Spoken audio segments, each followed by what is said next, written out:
Iyi ni radiyo BBC gahuza miryango ivugira i Londres kuri metero 19, 25, 31 na 41.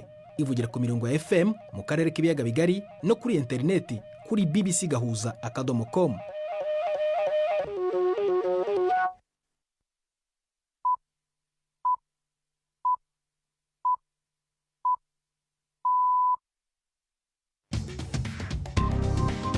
Ubu ni saa 10 n'igice ku isaha mpuzamahanga ya GMT, ni saa 12 n'igice ku masaha yo mu Rwanda no mu Burundi. Muri studio muri kumwe na Prudence Ngiyumva. Wiriwe hoteza amatwi BBC gahuza miryango aho uri hose ku isi, kaze kuri radio kuri bbcgahuza.com, kuri Facebook live mu buryo bw'amashusho no ku mirongo migufi ya shortwave. Dore ingingo z'ingenzi z'amakuru turambura mu kanya. Kuri uyu wa mbere tariki ya 29 z'ukwa karindwi, ikigo gishinzwe ubuzima mu Rwanda RBC kiravuga ko cyatahuye abantu babiri banduye indwara y'ubushita bw'inguge cyangwa monkeypox mu Cyongereza. Mu Burundi naho bamaze kugaragara kuri ubwo bwandu.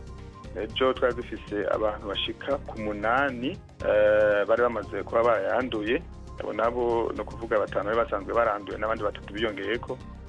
Ku munsi wa gatatu w'imikino ya Olympique Paris mu Bufaransa, abakinnyi bahagarariye ibihugu byabo bakomeje guhatanira imidari mu mikino itandukanye. U Rwanda narwo rurahagarariwe n'abandi.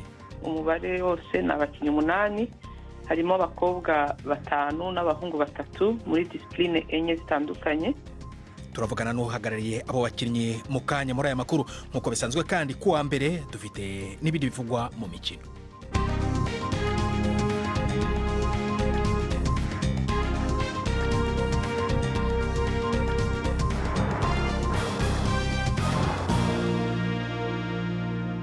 Ibi byose n'ibindi bikubiye muri iki kiganiro ni mu kanya, nyuma ko Nina Iradukunda banza kubagezaho incamake y'andi makuru y'ingenzi avugwa ku isi. Umushikiranganje wa mbere wa Israel Benjamin Netanyahu yasezeranye ko azokwihora bikomeye igitero cyo kuwa gatandatu heze cabereye mu karere ka Golan Heights kagenzurwa na Israel kaguyemo abana 12. Ivyo yabivugiye mu rugendo yagiriye i Majdal Shams habereye ico gitero, avuga ko Israel itazoreka ngo ivyo vyijanuko. Abantu bamwe bari baraho bazomerebwa na Netanyahu, bituma cava aho hantu yihuta. Benshi bari bashavuye kubera atacakozwe kugira bakingira igitero nk'ivyo akarere ka Druze kuvaho ingwano yo muri Gaza itanguriye. Ibihugu by'Ubudagi, Ubwongereza, Ubuholandi vyahamagariye abanyagihugu bavyo bose bari muri Libani ko hava vyihuta. Iyo mpanurije mu gihe hitezwe igitero simusiga ca Israel inyuma y'igitero ca rokete cyo kuwa gatandatu heze mu karere ka Golan Heights ko muri Israel. Israel yegetse ico gitero ku mugwi wa Hezbollah wo muri Iran caguyemo abana 12, ikirego uwo mugwi uhakana. Mu kiganiro yagiranye n'abanyamakuru, umuvugizi wa leta wa Israel David Mansour yavuze ko Israel izokwihorera. Benshi barakunda kumbaza ico tugamije mu rugamba rwacu mu buraruko, hanyuma nkishura n'ijambo rimwe: ni intsinzi. Intsinzi uko bigenda kose. Intsinzi nubwo hari iryo terabwoba ryose. Intsinzi uko inzira izoba ndende nuko izogorana kose, kuko atansinzi ntituzobaho. Mu gicuka kibi kiguma kiduga, amashirahamwe mpuzamakungu menshi y'indege harimo Air France na Lufthansa bahagaritse ingendo zabo zija i Beirut ku mugwa mukuru wa Liban. Mu migwano heruka yabereye ku mipaka, Hezbollah ivuga ko abagwanyi babo babiri bishwe mu bitero vya Israel mu bumanuko bwa Liban. Umugabo umwe yafashwe mu buraruko bw'Ubufaransa akekwa ko gutegura ibikorwa by'ubutovyi ku mabarabara ya gari ya moshi. Bivugwa ko yifata ukuntu guteye amakenga hafi y'igitero ca gari ya moshi kiri mu buraruko bwa Rouen. Igipolisi cavuze ko umunywanyi wo mu mugambwe ugendera ku matwara akaze bubamfu, ariko ko nta kimenyetso cerekana ko yoba yarafise isano n'uwo yarononye insinga zikoreshwa mu gutuma kw'amakuru mu magari ya moshi ku munsi wa gatanu uheze. Ivyo vyatumye ingendo nyinshi zihagarara mu mpera z'indwi, ariko umushikiranganje wo kunguruza abantu n'ibintu yavuze ko amabarabara ya gari ya moshi yasubiye gukora neza nk'uko bisanzwe. Uburusiya bwarahakanye kugira uruhara muri ubwo butovyi. Umuvugizi wa leta y'Uburusiya yavuze ko ivyo birego ari binyoma kandi ari irementanya. Iyi mwumva ni BBC gahuza miryango. habaye gukekeranya mu bihugu bimwe byo mu makungu ku bijanye n'amajwi yavuye mu matora yo muri Venezuela. Umushikiranganji w'imigenderanire n'amakungu wa Leta Zunze Ubumwe za Amerika Anthony Blinken yavuze ko hari impungenge zikomeye ku majwi yatangajwe. We have serious concerns. Dufite impungenge zikomeye ko ibyatangajwe bidahuye n'ubushake cyangwa uko abaturage ba Venezuela batoye. Ni ngombwa cyane ko buri jwi rigomba kubarurwa mu kuri kandi no mu mucyo. Abayobora amatora bakwiye guhita basangira amakuru n'abatavuga rumwe n'ubutegetsi ndetse n'indorerezi zidafite aho zibogamiye nta gutinda, kandi abayobora amatora bagatangaza ku buryo busobanutse uko amajwi yabaruwe. Umuryango mpuzamahanga urakurikiranira hafi ibiba kandi uzatanga igisubizo gikwiye. And will respond accordingly. Iyo nkuru nyene y'amatora yo muri Venezuela ku rubuga hwaniro rwa X, Perezida wa Chile Gabriel Boric yavuze ko amajwi yatangajwe agoye kwemera. Perezida wa Argentine nawe acira imbere ukwishira no kwizana Javier Milei yamye atavuga rumwe na Nicolas Maduro kuva kera, yavuze ko adashobora kwemera ubundi busuma. Yavuze ko abanyagihugu bo muri Venezuela bahisemo gukuraho ico yise intwaro ya gikomunista y'umukazo ya Bwana Maduro. Sentare yo muri Uganda yahamije ivyaha bifitanye isano n'iterabwoba abantu 36 batavuga rumwe na leta inyuma yo gutahukanwa ku nguvu bakuwe mu gihugu kibanyi ca Kenya. Bose n'abanywanyi b'umugambwe wa Forum for Democratic Change FDS mu mfunyafunyo, umwe mu migambwe ikomeye itavuga rumwe na leta yo muri Uganda. Umushingwamanza wabo baregwa yavuze ko ivyo vyaha ataho bifatiye kandi ko uwo mugwi wari ugiye muri Kenya mu vyigwa vyo kwimenyereza by'intwari ibereye. Harabaye imyerekano yakozwe n'ugwaruka vyo muri ivyo bihugu vyompi biyamiriza igiturire n'amakori yo hejuru. Abantu babiri ba mbere mu Rwanda bafashwe n'ingwara y'ibihara vy'inguge, n'ubwoko bushasha bw'ingwara yandukira cyane igisibije mu gihugu kibanye ca Republika ya Demokarasi ya Kongo. Kuva ingwara yaduka abantu barenga 11,000 barayanduye, ihitana n'abandi 450 muri Kongo. Abagwayi babiri bemeje mu Rwanda baheruka kuja muri Kongo. Uyu mugera waribonekeje no mu Burundi. Iyi ngwara izwi nk'ibihara vy'inguge canke monkeypox mu Congereza ishobora gutera ibihere umubiri wose. President. Urakoze Nina Iradukunda, iyo nkuru nina duheraho amakuru yacarambuye.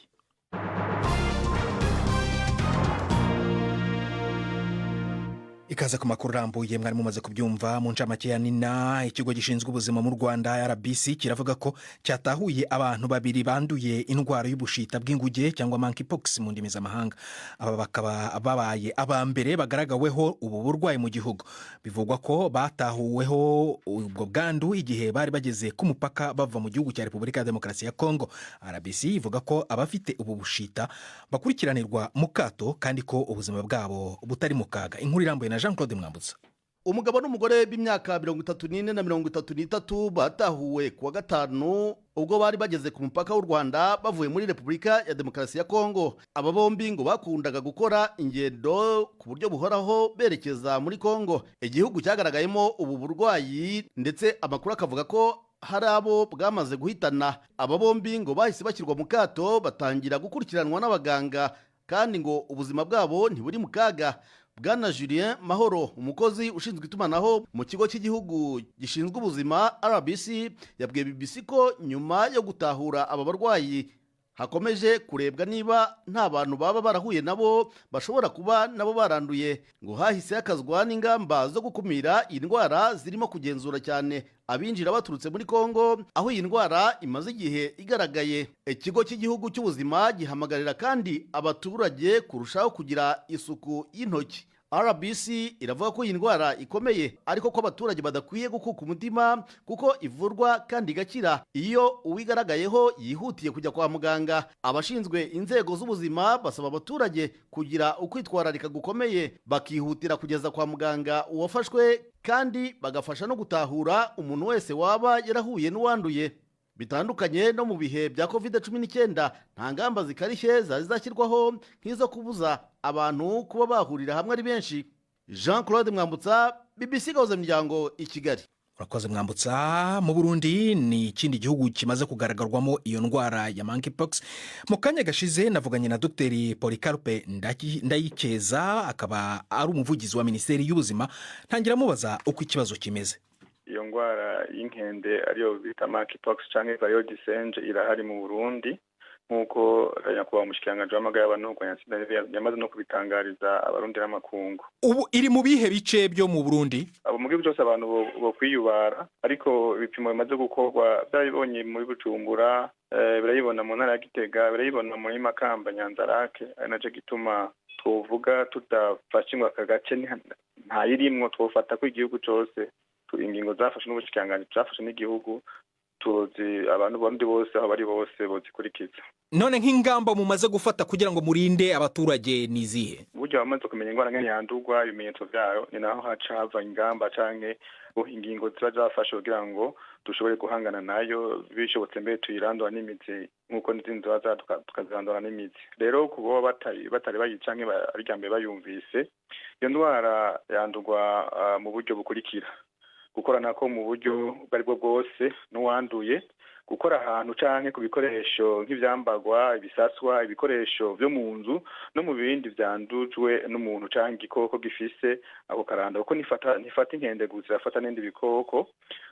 Kuganira abantu begeranye canke gukororanirako, ariko baganira begeranya udute turashobora gutarukira mu cisha mu kanwa k'uwundi, tuvuye mu yigwa yarashobora kwandura, na cyane cyane hari n'ubundi buryo bishobora kwandurwamwo hatibagiwe no mu mibonano mpuzabitsina. Rero ibimenyetso vy'iyo ndwara ahanini ni bikurikira: ubushuhe bw'umurengera, kumeneka umutwe, gucika intege canke umugongo, gukorora, kubabara canke kugira ibisebe mu muhogo no mu kanwa, kubabara mu mitsi, kugira amasumbi bijya tusa mu gifaransa les ganglions, kwama uruhere ku mubiri rumenekamwo amazi n'ibisebe ku bindi vyirondoka.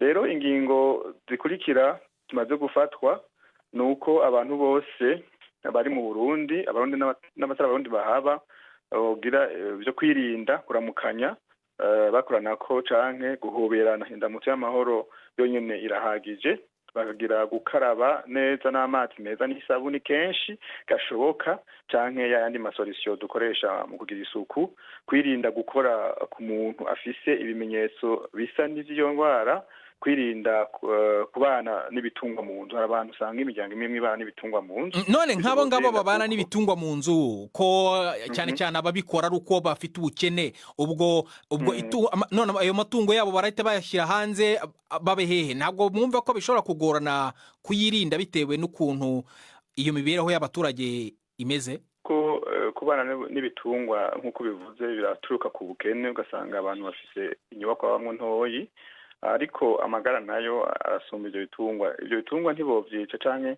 bogerageza ubundi buryo, ariko kuvyubakira kuzingazinga akazu koshobora kubamwo bikingiwe n'ibindi bikoko, canke bakabirarira ukundi kugira ngo ivyo bikoko ntibibanduze, kuko hari ingwara nyinshi zifata abantu usanga zaturutse ku bikoko. Nk'abo mumaze kumenya bayanduye barangana iki mu gihugu? Ejo twari dufise abantu bashika ku 8 bari bamaze kuba bayanduye, kuvuga 5 bari basanzwe baranduye n'abandi 3 biyongeyeko. Rero abo bantu 8 ni mu gihugu hose? Ego, ariko turavye urugero rw'ingene iyo ndwara yandukira yandagata, uko tubisoma mu bitabo canke uko tubiza ahandi ingwara iyo ndwara ko muri Congo RDC isanzwe iriyo, canke uko tuyizi muri epidemiology yayo, ni ingwara irandagata cane. Arakoze Dr. Rero twavuganaga Polycarpe Ndayikeza, akaba ahagarariye avugira Minisiteri y'Ubuzima mu Burundi. Mu kanya turagaruka mu makuru arambuye, ntujye kure. Ni nyuma y'amasegonda 5 yonyine. Ndi Prudence Ngiyumva.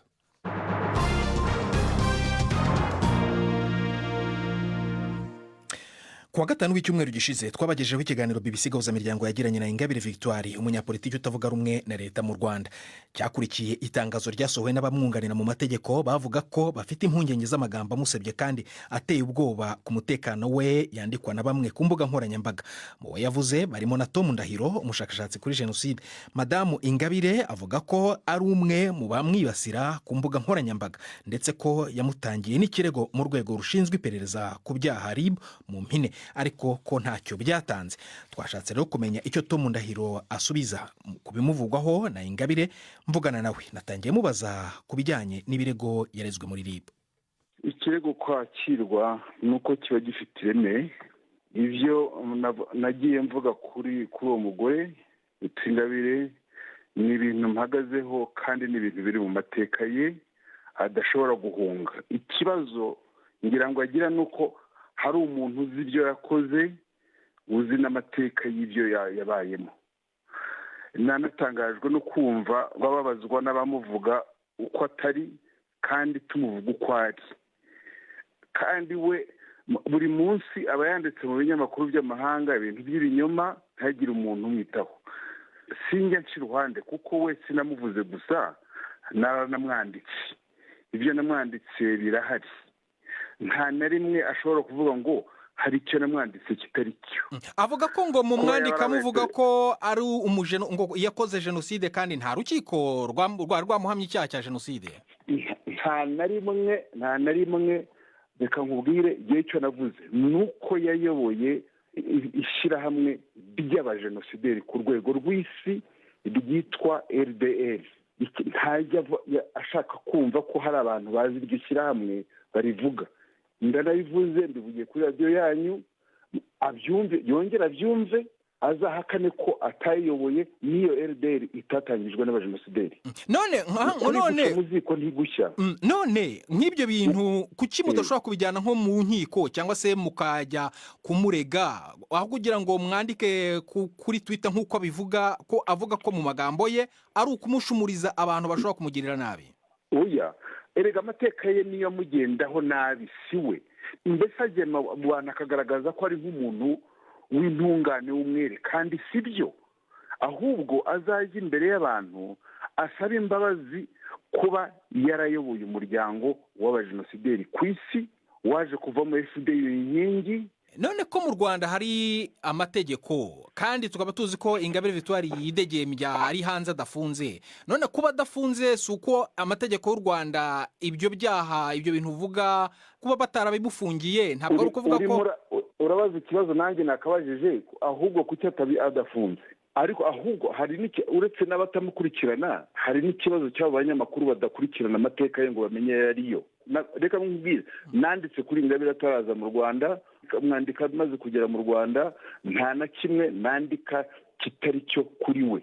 None aho kubyandika kuri Twitter, kuki udashobora kubijyana mu rukiko aho amategeko n'ibyaha? Yewe sindi umushinjacyaha, urumva? Yewe ndi umushakashatsi, nkaba n'umunyamakuru. Ibyanjye byo namenye ndabyandika. None RIB we ko avuga ko yagutangiye ikirego, waba warigeze uhamagarwa na RIB na rimwe? Noya. Nta mpungenge mushobora kugira ko umutekano ushobora kubangamirwa bitewe n'ibyo mumuvugaho cyane cyane ku mbuga nkoranyambaga nko kuri Twitter? Ahubwo nterwa impungenge no gukomeza kwidegembya no kubeshya isi. Twebwe twamuvuga uko ari, kuki atumva ko ideologie ye jenoside atari itera umutekano muke ku bantu benshi cyane ku gihugu, aho kureba umutekano we ku giti cye. Tom Ndahiro wasubizaga ku byo yavuzweho na Madamu Ingabire Victoire, akaba avuga ko ibibazo by'umutekano we byari bigeramiwe.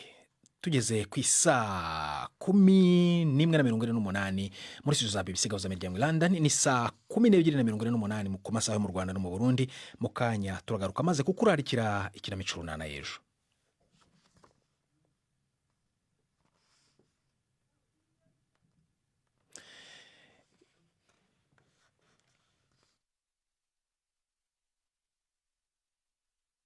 tujye muri Ethiopia. W'ifaranga rya Ethiopia biri ryaguye ku rugero rwa 1/3 cy'agaciro karyo ni nyuma y'uko abategetsi batangarije uburyo bw'ivunjisha rishingiye ku masoko y'imari. Ni nyuma rero icyo cyemezo kikaba cyo gushyira ibiri ku isoko mpuzamahanga ry'ivunjisha ry'amafaranga ari impinduka ikomeye ku nshuro ya mbere mu myaka igera kuri 50. Inkuru ya Kirikidane y'Iberetaruri ya Addis Ababa muragezwaho na Primeni Kumagenge. Ibanki nkuru ya Ethiopia yavuze ko izo mpinduka ari ikintu kigoye ariko gikenewe, ubu ntizosubira kuba ariyo ishinga urugero rwo kuvunja ko ku munsi. Aho ivyo bitangarijwe, ifaranga rya Ethiopia ryaciye ritakaza 30% y'agaciro karyo ugereranije n'idolari. Ethiopia imaze igihe iriko irarondera ingurane nshasha ku kigega mpuzamakungu FMI ni banki y'isi. Ico gihugu kiri kandi mu biganiro nabo gifitiye amadeni mu makungu kugira basubiremwo indinganizo ryo kuyariha mu gihe ubuzima buzimvye n'ikena ryabaye akaranda ry'amafaranga yo hanze bibandanya kuba ingorabahizi. Mu kwezi kwa 12 guheze, Ethiopia yarananiwe no kwishura ideni nk'uko yari yaravyemeye ku ngwate yatanze. Nyuma yo kuri iyo nkuru, reka noneho mbabonye kuri rwa runana nari mbararikiye.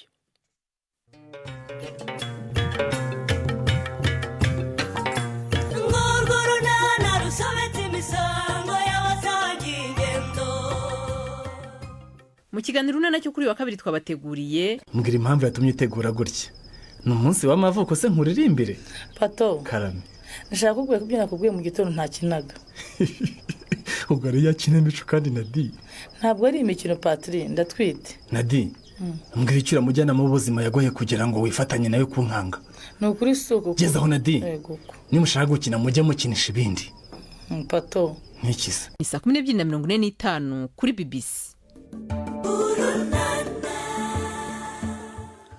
Ku munsi wa gatatu w'imikino ya Olympique i Paris mu Bufaransa, abakinnyi bahagarariye ibihugu byabo bakomeje guhatana n'imidari ku mikino itandukanye. Burundi n'u Rwanda ni bimwe mu bihugu byo mu biyaga bigari byitabiriye iyi mikino, ariko se byo byifashe gute ku rwego rw'imidari?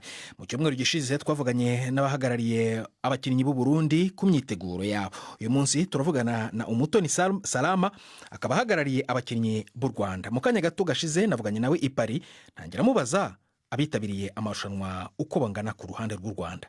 Umubare wose ni abakinnyi 8, harimo abakobwa 5 n'abahungu 3 muri discipline enye zitandukanye, arizo fencing, cycling. Fencing ni biriya byo guterana inkota, mu gifaransa akabyita escrime, ariko muri style bita épée. Ni umukobwa witwa Tufaha, niwe wabashije guserukira u Rwanda. Hakazamo cycling ifitemo abakinnyi 3, abakobwa 2 n'umuhungu umwe. Hakazamo swimming nayo ifitemo abakinnyi 2. Swimming ubwo ni ukoga? Ni ukoga, natation. Harimo umuhungu umwe witwa Oscar, hakabamo n'umukobwa witwa Lidfine. Hakazamo na athletics irimo umukobwa umwe uzaba uri muri marato n'umuhungu umwe uziruka metero 10,000 witwa Yves. Uwo muri fencing yamaze kurushanwa yagize amahirwe makeya, baramutsinda. Yahuye n'Umuyapani amutsinda amanota 15-7. Hakurikiraho witwa Ingabire Diane uri muri cycling ariko byo bita ITT, nawe ntabwo yabashije kugira amahirwe. Hazamo wahatanyesho witwa Jazira, nawe yakoze ibyo bita cycling mountain bike, biriya by'amagare yo mu ishyamba mu misozi. Nawe n'umwana ukiri muto cyane, ntabwo yabashije kurangiza nk'uko bisanzwe. Ni ukuvuga ngo mu kugeza ubu ngubu nta n'umwe urabasha kubona umudari? Oya, nta n'umwe urabasha kubona umudari, ariko urugendo ruracyakomeza. Turacyafite abari muri natation, harimo abari kwirukanka, no mu magari baracyarimo. None se mwaba mwiteze ko hari umudari ushobora kuboneka, cyangwa se byibuza n'ubwo umudari utaboneka, nk'urugero bageraho mwebwe mwavuga muti turishimye ni nk'uruhe? Ubusanzwe navuga ko nk'uko mubizi umudari ufite urugendo rurerure kugira ngo ugereho, ariko nta mukinnyi ucika intege. Buri gihe uje wese abahatana ko ashaka umudari, ariko icyadushimisha ubu ngubu cya mbere ni uko bahindura ibihe ugereranyije n'ibyo bari bafiteho, bakabasha kurangiza amarushanwa. Iyo icyo cyizere gifite n'uwo mudari ashobora kubona. Bigenda bihinduka kandi bigenda bihinduka neza, niko nabyita. Icyo cyizere navuga ko dufite. nk'uwo urushanwa mu mukino wa fencing ngira ngo niba ntibeshye ni ubwa mbere yaragiyemo aya marushanwa? Yego, ni ubwa mbere yaragiyemo, ni n'ubwa mbere disipurine isohokeye u Rwanda mu marushanwa nk'aya ngaya. Ikindi dukunze kumva cyane cyane ku bakinnyi baturutse muri ibi bihugu byacu ni ibibazo bahura nabyo bari muri ayo marushanwa mpuzamahanga, cyane cyane hanze y'ibihugu byabo, by'ubushobozi, gufatwa neza. Aho ngaho bimeze gute ku baserukiye u Rwanda? Icyo navuga ku baserukiye u Rwanda, nta kibazo na kimwe kuri ubwo bushobozi bari bafite, kuko twavuye n'i Kigali ku tariki ya 6 z'ukwezi kwa karindwi, mbere y'uko bafungura village olympique. Hari hoteli twabagamo bajya no kwitoza, bari bameze neza, yaba kuri kote financier, yaba mentalement, ku ruhande rw'amafaranga. Ibyo byo nta kibazo ko banahagurutse bayafite, niko nabivuga. Kandi n'abana ubona badafite, nabyita nk'inyota yo hanze cyane, kuko muri abo 8 navuga ko harimo nka 5 cyangwa 6 basanzwe bamenyereye amarushanwa yo hanze, harimo n'ababiburaya. Boshatse kuvuga ko ikira kibazo gikunze kugaragara ko abakinnyi bamwe na bamwe bahagurutse bahagarariye ibihugu byo muri Afurika bakunze kuguma mu Burayi. Ibyo byo rwose nabyemeza ko ubona ntabyo bafitemo. Harimo bafitemo amaklube hano twagiye duhurira hano mu Faransa, ubona ko bifokasinga cyane ku mukino. Ni amarushanwa kuko mpuzamahanga arimo abakinnyi bakomeye bari mu rwego hejuru, ariko aba bana b'u Rwanda navuga ko ni abana bafite ubushake, ku buryo badahagaze next Olympic Games bashobora kugira umusaruro mwiza cyane batanga ugereranyije n'ubu. Umutoni Salama uhagarariye abakinnyi baserukiye u Rwanda mu mikino ya Olympique ibera i Paris mu Bufaransa. Dukomeze kandi mu mikino ya Olympique nyine, ariko no ku buryo burambuye na Yves Bucyanura i Kigali. Imikino kuri BBC gahuza miryango. Mwereweho neza amakuru y'imikino aribanda ku mikino Olympique ibera i Paris mu Bufaransa. Umukinnyi w'iteramakofe wo muri Nigeria Cynthia Ogunsemilor yavanywe mu mikino Olympique y'i Paris nyuma y'ibipimo byerekanaga ko yafashe ku miti yongera imbaraga mu mubiri. Uwo munyanigeria kazi w'imyaka 22 niwe mukinnyi wa kabiri utsinzwe n'ikizamini cyo gupima imiti yongera imbaraga mu mubiri mu mikino y'i Paris.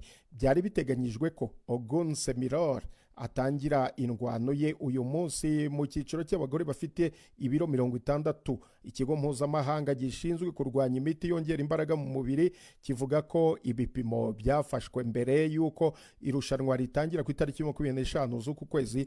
Nyuma y'iminsi 2 raporo igaragaza ko yafashe umuti wa furosemide wabujijwe kuko washyizwe mu rwego rw'imiti yongera imbaraga mu mubiri. Uyu mwaka uyu munyanigeria kazi yatsindiye umudari wa zahabu mu mikino ya Afurika yabereye Accra mu gihugu cya Ghana, ndetse n'umudari wa zahabu mu mikino ya Commonwealth.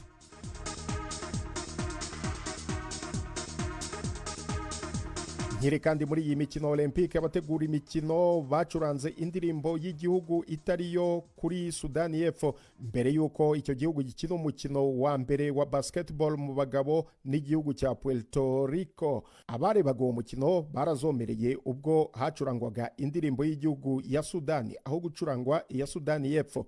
Nyuma yo kuyihagarika kwamaze akanya gato amajwi yarakosowe hacurangwa iya Sudani y'Epfo. Imbaga y'abari baje kureba uwo mukino bahagurukira rimwe nko guha iyo kipe ya Sudani y'Epfo icyubahiro. Abateguye imikino ya Olympique basohoye itangazo basaba imbabazi ikipe ya Sudani y'Epfo n'abafana bayo bavuga ko zivuye ku mutima. Ikipe ya Sudani y'Epfo byarangiye itsinze Puerto Rico ku manota 90-79. Ni ku nshuro ya kabiri abateguye iyi mikino basaba imbabazi ku ikosa nk'iryo. Mu muhango wo gutangiza iyi mikino wabaye kwa gatanu, abakinnyi ba Korea y'Epfo bibeshyweho batangazwa ko ari abakinnyi ba Repubulika ya Rubanda ya Demokarasi ya Korea, izina ryo mu butegetsi rya Korea ya Ruguru. Soreze ku ikipe y'umupira w'amaguru y'abagore yo muri Canada yambuwe amanota 6 mu itsinda yari irimo rya Olympique, kandi umutoza Bev Prisman ahagarikwa mu gihe cy'umwaka wose. Ni nyuma y'uko iyo kipe ikoresheje indege itagira umuderevu yibita drone mu kuneka imyitozo y'ikipe bahanganye. FIFA yatangaje ibihano birimo ihazabu y'amapawundi 175 ku ishyirahamwe ry'umupira w'amaguru muri Canada nyuma y'umunsi umwe umutoza Pressman wavuye mu Bwongereza yirukanywe nk'umutoza mukuru wa Olympique ya Canada. Ni kuri iyo nkuru nsorejeho amakuru y'imikino ndi Yves Bucyana. BBC gahuza bijyango muri Afrika no kwisi yose. Koze Yves ni nawe dusoreje ibiganiro byacu byo kuri uyu wa mbere, ukaba ushobora kongera kubisanga kuri bbc.gahuza.com. Twafashijwe na Susan Lennon kugira ngo amajwi akugireho ameze neza. Gendi Prudence Nyumba akoze guhitamo BBC Gahuza Miryango kuri uyu mugoroba. Ruraharyana na hejo.